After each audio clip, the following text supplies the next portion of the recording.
Hello everyone, welcome to Homeschool. We are here with the chapter metals and non-metals. So in the previous videos, we have discussed many aspects about metals and non-metals, isn't it? Initially, we discussed physical properties of metals, physical properties of non-metals, chemical reactions of metals, chemical reactions of non-metals, how metal reacts with a non-metal, ionic compound, formation of ionic compound, properties of ionic compound, and later we spoke about occurrence of metals, isn't it? It's all about ore, mineral, metallurgy, how to extract different metals by different methods. Yes, based on the reactivity series, we have divided the metals into three categories. First one, metals with high reactivity, metals with moderate reactivity, and metals with less reactivity. So, the metals with different reactivity can be extracted by different methods. And in the last class, we learned about the flow chart, which metal can be extracted by what method, isn't it? And we have seen some important ores and their special names. So after all this, we are with one more extraction process. Actually, in the very last video, I have shown the extraction of the metals with less reactivity. They can be extracted very easily, that we have discussed. And today we are with extraction of metals with moderate reactivity. In case if you want to see all the videos, you can follow the description where we have mentioned the links relating to all concepts. So you can go to the links and play the videos, watch it and get the concept so that you can understand this better. Fine. Okay, let us go for the topic quickly. Extraction of metals with moderate reactivity. So what metals show moderate reactivity? Usually the metals that come in the middle of the activity series. For example, which metals come in the middle of the activity series? Iron and zinc. Iron and zinc, isn't it? So these are the metals with moderate reactivity. So we are going to study the extraction of one of the metal here, that is zinc. Okay. So what is the step number 1 here? Step number 1 is, a common step. Whatever may be the metal, it may be with less reactivity, moderate reactivity or high reactivity. Whichever metal you want to extract, first you have to take the ore from earth crust, and after that the muddy particle or sandy particles you have to remove, okay, by some chemical process, and that particular step we will call it as concentration of ore. What do we call? Concentration of ore. So what does the concentration of ore includes? Removal of ganj particles. Removal of ganj particles. So what do you mean by ganj particles? Mud or sand particles that is associated with the ore that we have extracted from earth crust. So such a particles are called with a chemical term called ganj. So they are called ganj particles. So initially we have to remove all the ganj particles that are present in our ore. And after that we are going for the following process. So we are going to extract zinc from zinc blend, ZNS. ZNS is also called as zinc blend. So in the last class I told you these special names of ores you should remember sometimes.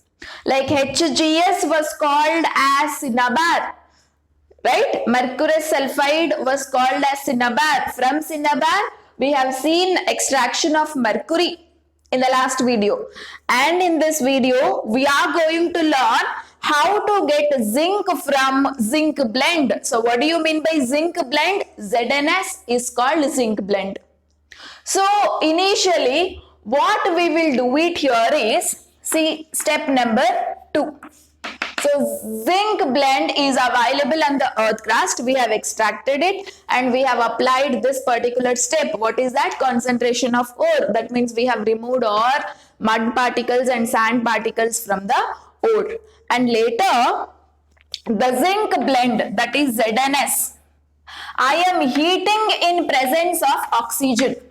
Heating in presence of oxygen, so that this sulfur part is getting converted into oxide part. This is a very much essential step in the extraction.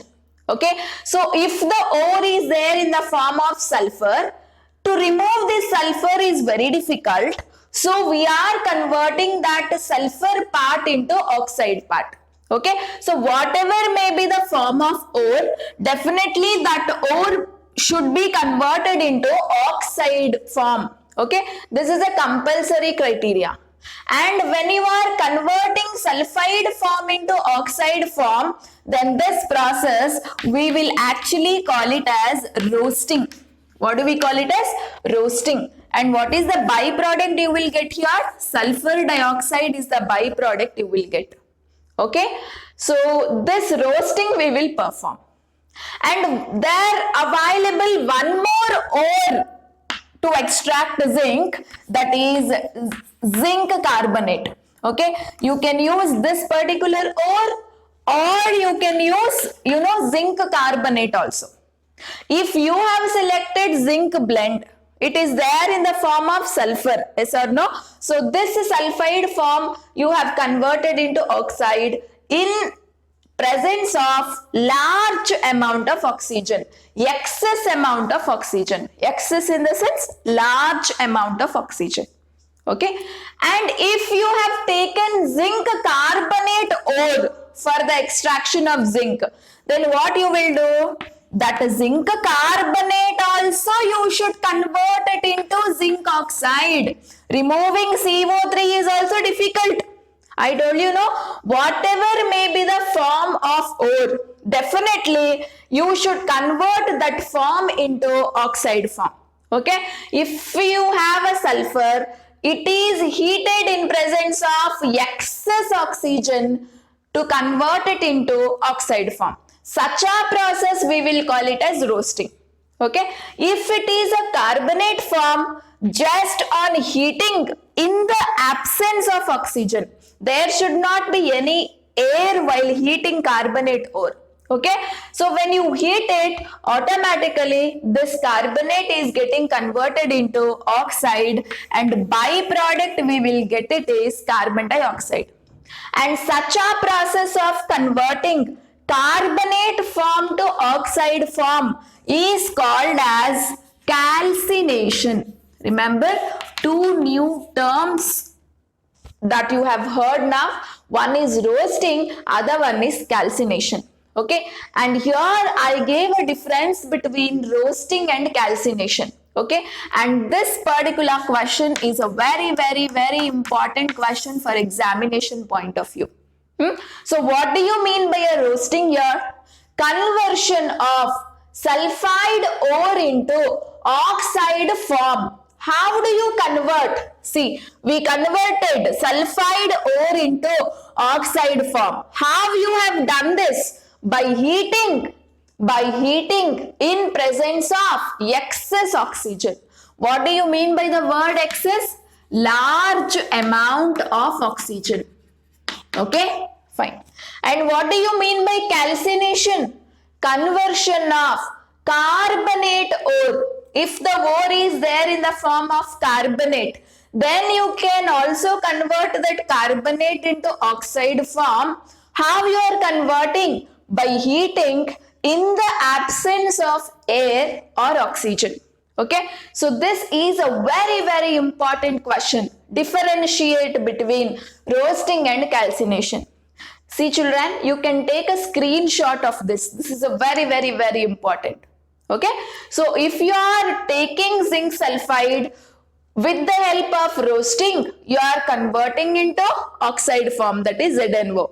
If you are taking zinc carbonate ore, this also can be converted into ZNO, but by heating in the absence of oxygen.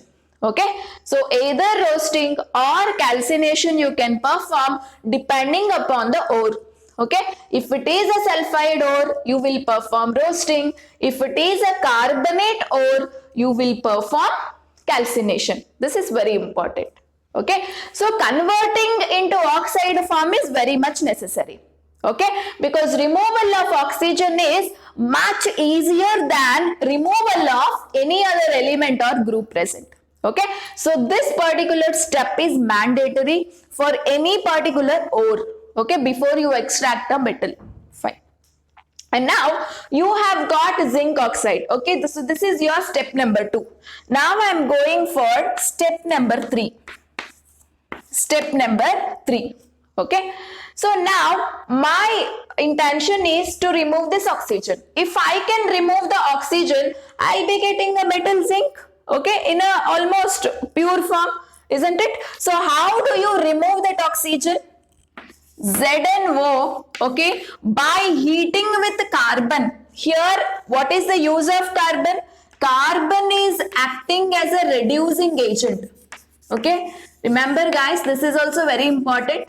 Okay, what is the use of carbon? Carbon is helping for us to remove this oxygen from zinc oxide. Okay, so what is happening? Removal of oxygen is called reduction. No, we studied in the first chapter. Removal of oxygen is called reduction. Okay, and this guy is helping for the reduction to happen. That is the reason this guy is called as reducing agent. Okay, clear everybody? So why we call carbon as a reducing agent here? Because that particular carbon is helping us. How it is helping? By removing that oxygen. Removal of oxygen is called reduction. Okay, for the reduction reaction to happen, this particular carbon is helping, so it is called reducing agent. Okay, so now this oxygen will come out, it will combine with carbon. Okay, and what do you get? You will be getting pure zinc plus carbon monoxide as a gas, it will come outside. Okay, so this is what our third step. So whatever zinc we have got here, no, it is not 100% pure zinc. Okay, again in this some amount of chemicals would be there, but that can be purified later with the help of again so many chemical reactions. Okay, anyway, all those purification reactions and all we no need to study. So this is what the final step that you can remember. Okay, but this point you need to know, the obtained zinc is not 100% pure. There will be impurities in that, but those impurities can be removed with the help of another set of chemical reactions. Okay, purification methods we will call, but for your level we are not learning the purification methods. Okay, fine. And such a zinc which is not 100% pure, no, it is called as crude metal. Crude metal. Okay, so the word crude metal, you are getting crude metal, that means it is not 100% pure. There are some impurities where you have to be removed later. Okay, fine. So this is what about extraction of zinc. And now instead of carbon, can't we use any other element as a reducing agent? Definitely we can use. Okay, you can perform a displacement reaction here. Okay, so I'll show it how it is. Displacement reaction can also be used to reduce oxide form into metal. See, oxide form, when you have oxide form, how do you get a pure metal? If you can remove oxygen. Yes, if you can perform reduction reaction, automatically you will get a pure metal. So for that we are taking the help of reducing agent. Okay, instead of reducing agent, you can use any other metal also, in the form of displacement reaction. Suppose, imagine you have a ore MnO2, okay, manganese dioxide. So this is the ore of manganese. You want to get a pure Mn here. So you no need to perform step number 2. Yes or no? It is not there in sulfide form, not there in carbonate form to convert it into oxide form. It is already there in oxide form. Only thing is you have to remove all the sandy, muddy impurities and straight away you can use any one of the reducing agent. Yes, your aim is to remove this oxygen part. If you can remove this oxygen part, you are getting a pure metal, isn't it? So what you have to use to remove that oxygen part? Some reducing agent. There we used carbon, okay, fine. But here we can use aluminium as a reducing agent. Okay, aluminium is more reactive than Mn, isn't it? Here comes the activity series. The one which is more reactive can remove the element from its place. Yes or no? In a solution, this guy is more reactive. You know, Al is more reactive than Mn. If you want, you can check it in the activity series. Okay, than Mn. So Al can replace Mn from MnO2. Yes or no? Since this guy is more reactive, this can remove Mn from its place. Okay, so indirectly your aluminium is also acting as a reducing agent here. Okay, aluminium is also acting as a reducing agent. It is helping us, you know, it is not removing oxygen, it is helping in the removal of Mn actually. Okay, so Mn has been removed and it has come out in a pure form without any oxygen. This Al combines with oxygen, you will get aluminium oxide. What is the formula of aluminium oxide? Al2O3. Okay, clear? Al valency 3, oxygen valency 2, so the formula Al2O3. Okay, so this is how aluminium also can be used as a reducing agent for some of the ores. Okay, but for which kind of ores you will use aluminium? Where the aluminium should be more reactive than the element which is present in a ore. Okay, so that must be the important criteria. Isn't it displacement reaction? Definitely it is a displacement reaction. Since this guy is more reactive, this can able to remove Mn from its place. That is what we wanted, isn't it? So Mn has got single, yes, in a pure form, and Al2O3 is the byproduct you have got. You have to write a balanced equation. How do you balance this equation, guys? How do you balance this equation? Can you able to balance this? Let me put 2 here, right? 4Al, 2 3s are 6, no? Here let me put 3. Okay, so this is a balanced chemical reaction. And one more important reaction is that where aluminium can be used as a reducing agent. Okay, so you have a ore of iron, that is Fe2O3. Okay, we call it as iron oxide or ferric oxide. Okay, iron ore. If you want to extract iron, we can extract from Fe2O3. Okay, so here also, can't I use Al as the reducing agent? Yes, can Al replace Fe from this particular solution? Definitely yes, because Al is more reactive than iron. Yes or no? Al's position comes in a topmost position in the reactivity series, where Fe's position is somewhere in the middle. Yes or no? So definitely Al can remove iron from its place. So what do you get in a product? Fe plus Al2O3 you will get. Okay, Fe plus Al2O3 you will get. And how do you balance the reaction? How do you balance it? Here 2Fe and here 2Al. Writing balanced equations are must and should whenever you write the chemical equation. So this particular reaction, okay, where you are using aluminium as a reducing agent in the conversion of Fe2O3 to Fe is called thermite reaction. What do we call this reaction as? Alumino-thermite reaction. Remember the word, it's very important. This particular reaction is called alumino-thermite reaction. Okay, and the use of these reaction is, you know, it is an exothermic reaction. Large amount of heat will be liberated. whenever you use aluminium as a reducing agent, the reactions involve the liberation of large amount of heat. Okay, and since the heat is liberated, this particular reaction is used to join the railway bridges. Okay, the welding of railway things can be done with the help of this reaction. If you want to join two railway tracks, this reaction is always used because it can liberate large amount of heat, and that heat is used for doing welding of railway tracks. Okay, this particular reaction that you can clearly observe in the visual that I am showing you now. Okay, observe the visual carefully, how the reaction is used to join the railway parts. Okay, so what is the name of a reaction? Aluminothermite reaction.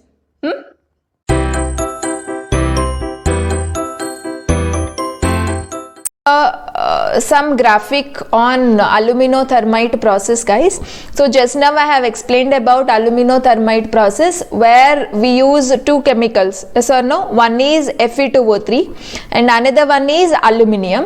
When both of them react, it's actually a displacement reaction. Okay, both of them react, and during a reaction large amount of heat will be released, I told. Okay, and that particular heat is used for the welding of railway parts. Say this is a railway track. Imagine if you have to join this part with this part, you have to do some welding. For a welding, large amount of heat is necessary, right? So that heat you must able to generate it, right? So how do you generate that heat? This is how. See, this is the instrument kept where you have to join a part.